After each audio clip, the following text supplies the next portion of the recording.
You know, I read through the notes and I got to play my games, and solo queue doesn't really quite play out the way that team play can, but really kind of pulling a lot of things in line and making their room for a lot of picks. So it's really been interesting. So now jumping into game one, Aphelion Esports going up against Team Shiny, and we'll have to see what they're going to pick. It looks like they're going to keep it pretty standard on the side of Aphelion. Red Love going to be jumping onto that Venusaur. Dat Boy Muck going to be playing the Greninja. We'll have to see what Team Shiny wants to lock in for that jungle pick. Or I for feel that laning pick, rather. Yeah, I feel like I say this so many times, but Aphelion has a lot of interesting things.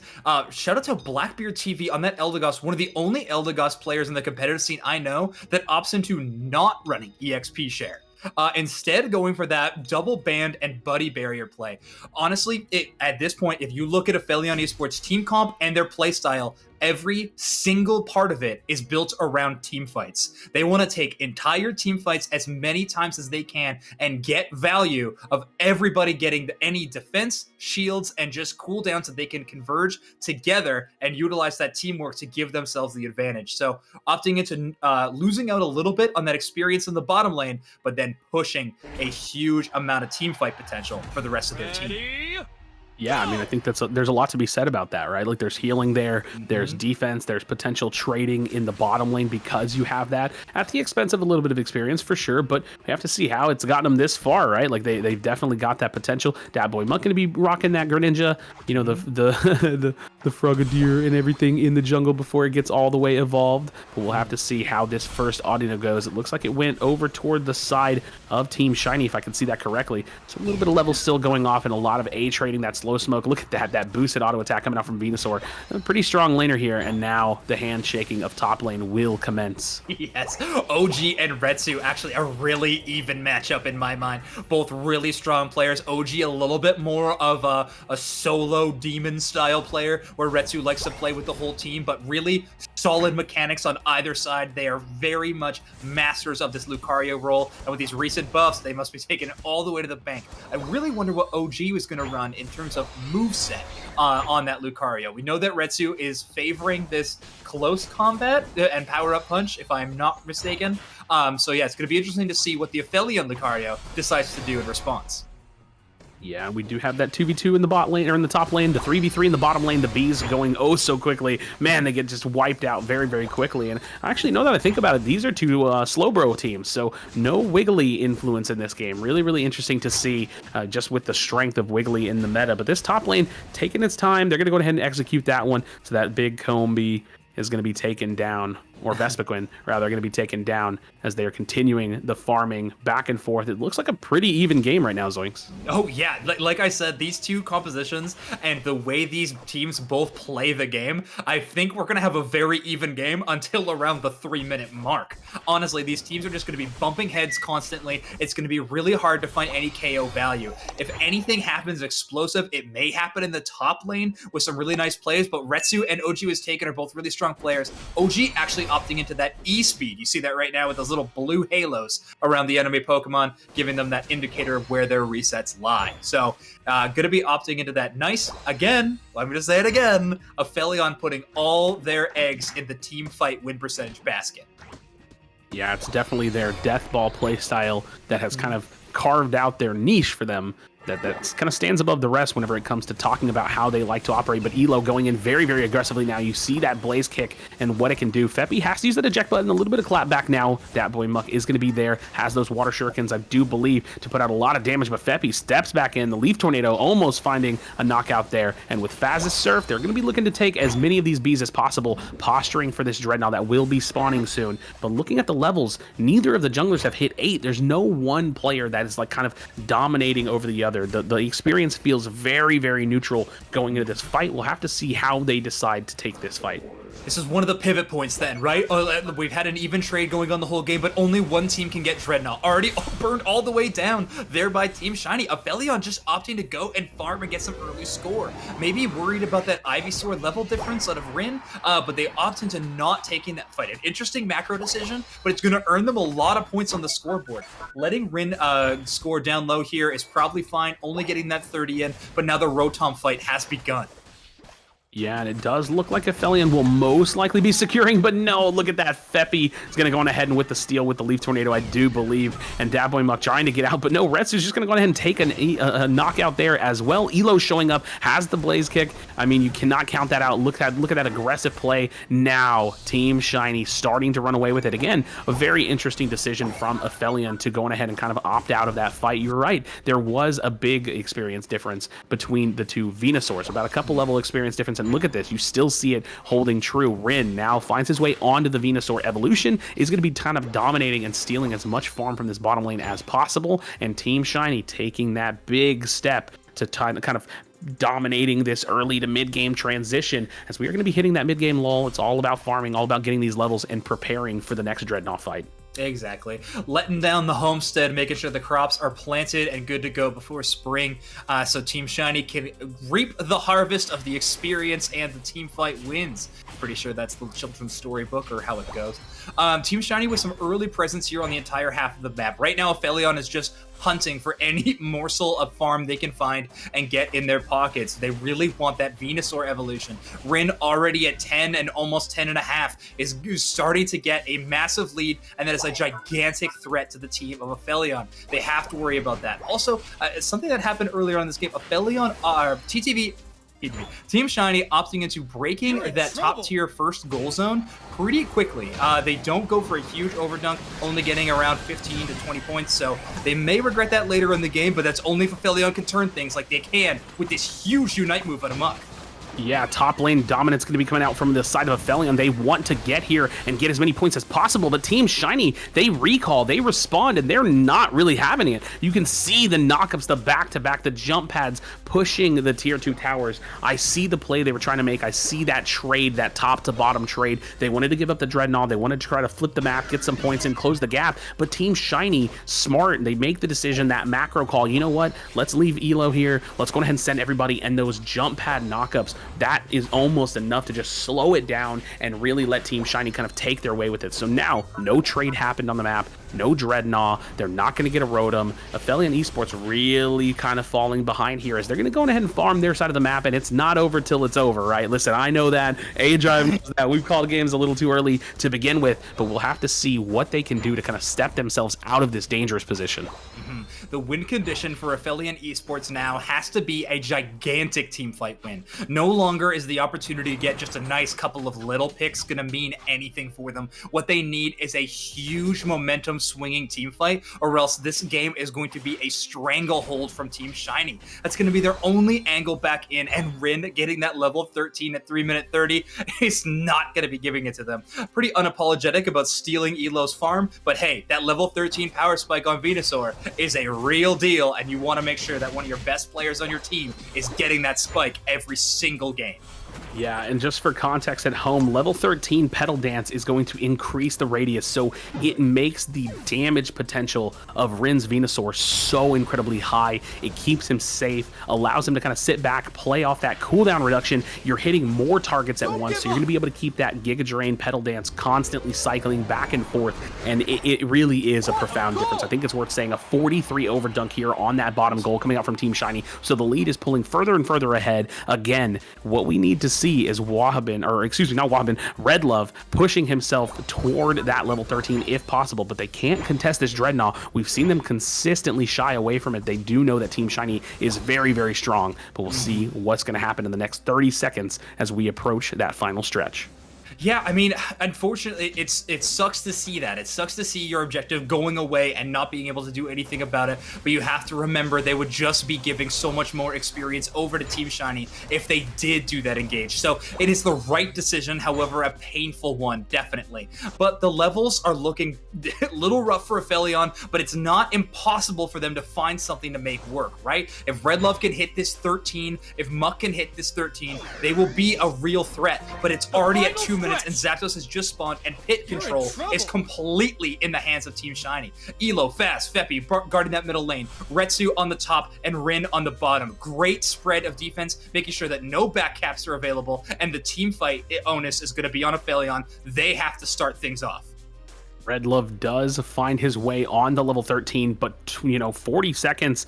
or 20 seconds has, you know, commenced here in the final stretch. They have to find something because they are running out of time, but it's not over till it's over. So now, farming up a little bit, maybe looking for a Unite move on that of OG. Rin kind of farming out the bottom lane, just trying to steal some experience away, maybe pushing himself toward 15, kind of baiting into a fight potentially. This is really slowed down. Maybe one of the more methodical and slow picks or you know, kind of positions I've seen. Now Rex looking to dive in. The Unite moves coming down from either team. Elo really positioning in the back. The blazing bicycle kick going to be coming down. He's keeping himself safe, but it is just back-to-back Unite move after Unite move, and it looks like Aphelion Esports, they have that death ball intact. Rin might be finding himself in a dangerous position. Can't quite see where Elo's positioning is, but Red Love goes down. OG still going to be alive. I do believe, no, Red Love is still alive, actually. He's just diving forward, and again, this is that death ball that you're talking about. Retsu, Feppy, they need to back up. This is 3 down for Team Shiny. So crazy just seeing these players roll over each other, and they say in such a tight-knit group. Oh, yeah, no kidding, but Retsu coming back in with a vengeance, getting 2 KOs. Feppy stealing that one, maybe that last hit, definitely, but Retsu in position. Now the Zapdos is at half, and absolutely a flippable objective. Team Shiny up by 100 points. Feppy and Retsu both very low, but so is Blackbeard. Has to try to escape, and Muck finds the KO on Feppy, but is almost KO'd themselves by Zapdos. This is so close, and the flip goes in the favor of Muck, but they only have 10 seconds to convert. And they're down by so many points.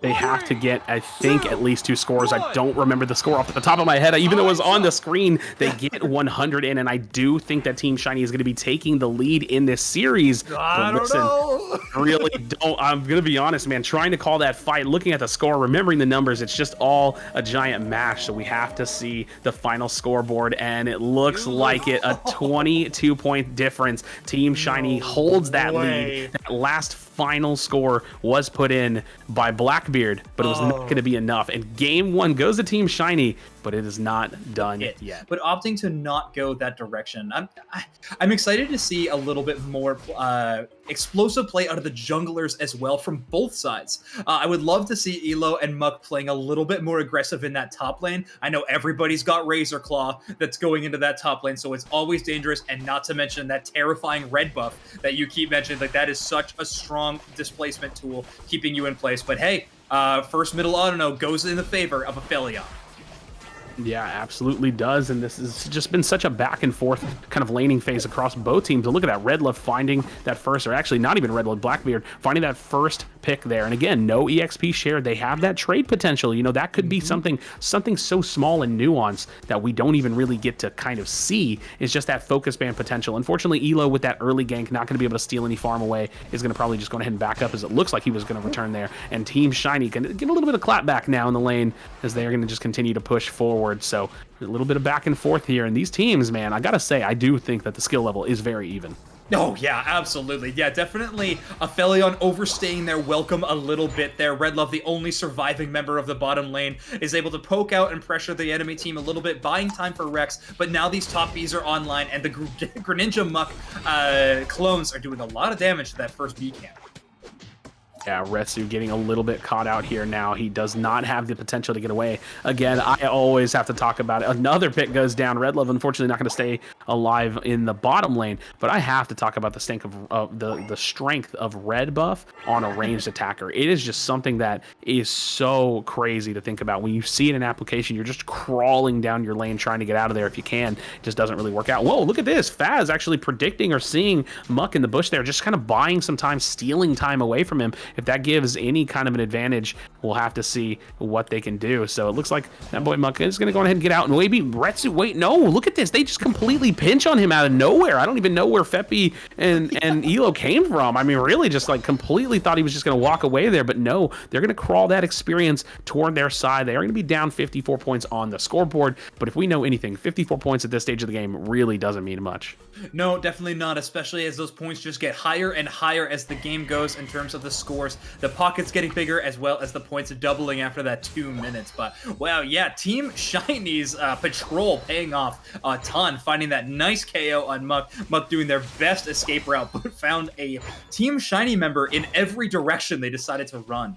Elo actually rotated down for the first bees this time around, is going to jump down for the second. A lot of damage on Rex, able to use that potion to barely just keep themselves alive. Great work from Blackbeard to get that support and make sure that Rex stays up and they stay in contention for this first Dreadnought fight. Gonna be two players down, though.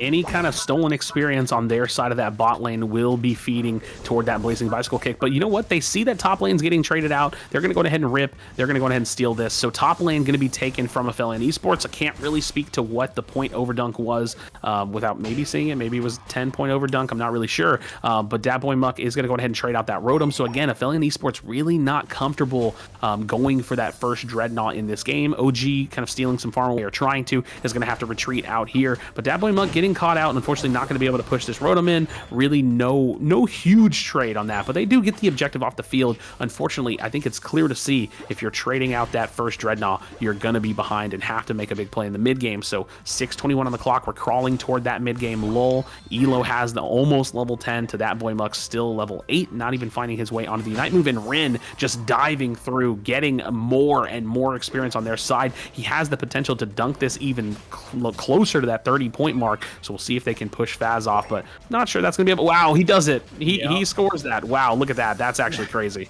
Rin just putting on a show there, gets that Vine Whip crit to vine themselves the KO, and is able to get the score in as well. Does not escape with their life, though. That is going to be a ton of damage coming in from Aphelion as they siege this bottom goal zone. Aphelion, one of the few teams that cares not for trying to leave these goal zones open. They love to break these goal zones early and often. So yeah, Red Love, as you see here, is going to try to score, only get it netting a 10 overdunk if they get it, but no, unfortunately, Faz is going to be stopping that. And OG standing in the back, maybe trying to find a back cap. No, opposite to going back into the farming stage of this game. Rin, always a threat with this pedal dance. So much speed, so much engageability, and is right now is level gapping Red Love on this Venusaur. I gotta say, that last bottom push, though, a couple of Unite moves used from both sides. It seems like they didn't really flip too much, but they closed the gap quite a bit. You can look down at the levels down below, and it looks like Aphelion Esports is basically back in this. A little bit of a level advantage lead still going in the way of Team Shiny, but they don't have the score lead, and we'll see if that boy Muck is going to rotate down. Otherwise, this may get flipped very, very quickly. They don't have that Blazing Bicycle kick, but Retsu always very quick on the secures. And now you see the telekinesis. I actually believe that was a Unite move coming out from Rex, and it does look like this fight is breaking out very, very quickly. That boy Muck is still top lane for that potential secure, just trying to trade again. They don't really like to contest it, full-on contest, but that's going to be Faz using the Unite move as well. So Team Shiny is going to go on ahead and secure this Dreadnought. Again, haven't seen Aphelion Esports looking to contest this, and you know, I wish I could recall. I don't really think I saw this as their game plan in their first series during the winners bracket, but I don't know. This is just the play they're going for right now, still kind of keeping that pressure on the top lane, potentially maybe trying to open up that whole goal and see if there's something there for it, but it does still look like Team Shiny is kind of leading in terms of overall experience. To me, it seems like Aphelion trying to play to their team's strengths. They know that they are one of the best late game team fight teams in the entire game, and therefore they know that they only need to win one team fight in this whole situation. And so instead they're like, let's get as many points in as possible so that the gap that we have to fulfill and close in that final moments of the game is as small as possible. If it's as small as possible, then we only need one, maybe two scores after a huge team fight win. It's definitely a gamble play. I'm not even going to say I necessarily agree with it, but right now it has netted them into the losers finals, but they are down 1-0 to a fierce Team Shiny. However, Aphelion sitting with that score lead right now. 2 Rotoms will definitely do that, 139 to 71 in favor of Aphelion, and there seems to be a little bit of an engage starting out in the bottom lane as Rinna loves to rush in with that pedal dance. Yeah, there's only 1 minute left until that final stretch, so Unite move usage might be a little bit scarce here, but we'll have to see how they play around these goals, because we're going into the final stretch, and bot lane has 2 tier 1 goals, and Aphelion, I'm willing to bet that they want to do their best to keep that score tempo, so that way they can buy a little bit of time in the end game to kind of do something, but maybe in a faster fashion than what we saw in last game. Look at that, OG and Muck, they're going to be taking this kill, and again, pushing that score lead further, potentially. It's going to be a 41-point overdunk here, and you see Elo posturing. They know this is what the teams are fighting for. They're fighting for tempo here. You can't quite see it. 232 there. Red Love looking to pop off. Is he going to be able to do so successfully? Yes, pushing them back. That is the play. You can see it. A 230 Unite move means that they want the tempo. They're trying to keep that score lead. Muck is going to be pushing for that Rotom in the top lane, and they want a team fight with the back foot of Team Shiny having to make the decision. Yeah, wow, a really, really risky play coming out of Red Love right there. Popping that Unite move at 220 to secure the KO, and they do, but they over-aggress a little bit and lose their own life in the race to try to find more value. So that means 2 minutes, Zapdos has popped, and Team Shiny's posture is all in Zapdos' pit. But look at that, Rotom is actually going to go all the way down to the lane to the home base, but that doesn't matter. The flip is began from Team Shiny, and they find it. Retsu is able to use the Lucario to secure the Zapdos. Now, the team fight needs to begin in earnest for Aphelion. They need to find some big KOs. Muck finds a 100 bomb in there, but Elo KOs Red Love before they can even get to base. Blackbeard also goes down. This is a nightmare scenario as Team Shiny runs in with so many points to dunk. They are still behind. This game could go either way depending on the farm, but so many pockets are full on the side of Team Shiny. We're going to have to see some players flipping back to home base to defend, trying to stop any potential small dunks that we're seeing like Muck here, but it does look like Aphelion has a pretty big gap to close, and there is still a tier 1 goal with over a minute left. So if Muck can get out of here, doesn't look like he's going to be able to do so. I thought maybe there could be a siege on that bottom lane, and that might still be able to happen, but it looks like Team Shiny kind of keeping it strong. It looks like Aphelion is kind of folding under the pressure. I love the play that they were trying to set up there, but Team Shiny looking to close it out here. There's no time left, no potential. I do think that they're going to go ahead and lock it down, but man, OG, he had the 5 points. He broke out that top goal. It led to that Rotom being a base Rotom, but unfortunately, it doesn't look like it's going to pay off. That flip from Team Shiny on that Zapdos happened very quickly, and Blackbeard, he flew that Unite move over the top with his Eldegoss, but unfortunately, it didn't land for the steal. Yeah, going for that last-minute steal. Unfortunately, no dice. I'm honestly really surprised that these teams aren't trying to push for this potential win. I know the respawn timers are really long, but that point gap is not impossible to climb. But like you've mentioned before, they don't get to see those point totals at all. Only we do. So potentially just seeing all those 50 bombs go into their home base broke the morale of Aphelion. Like you were saying, they would have needed a miracle of a team fight to push all the way in, but no, Team Shiny wraps it up, and they are going to win the losers finals here 2-0 and go to face TTV in the grand finals. They get their shot at the Kings. All right, Zoinks, listen to this story. We had pre-patch G4 Invitational, Team Shiny, TTV in the grand finals, or actually in the semifinals, big match, what could be argued as a grand finals match. Team Shiny comes out with a win. Now, finding themselves here on a new patch, they fall down. Team Shiny falls down to the losers bracket to Aphelion. Aphelion takes them down. They crawl through that losers bracket, get their redemption arc against the Aphelion Esports team, and now are going up against one of the best known teams, one of the most winningest teams, probably the winningest team, and favored to win a lot of tournaments here in the competitive esports scene for Pokemon Unite. Team Shiny, TTV, the two North American giants of a team, facing off, trying to prove their dominance on this new patch, new balance, new changes, new battle items introduced to the meta. What are we going to see? I know for sure one thing we are going to see is our co-casters jumping back in here in just a minute, but a solid performance from Aphelion. You know, again, Team Shiny just coming back and getting that redemption that they were looking for. Yeah, no, I'm ecstatic to see the end game in this situation. A huge grand finals coming up for everyone in chat. Make sure you stick around. This game is going to be fantastic. Team Shiny has to win and get the bracket reset and win again if they want to take home that huge prize pool, as well as the bragging rights for winning their namesake of an event. So huge stakes on the line. It's going to be electric.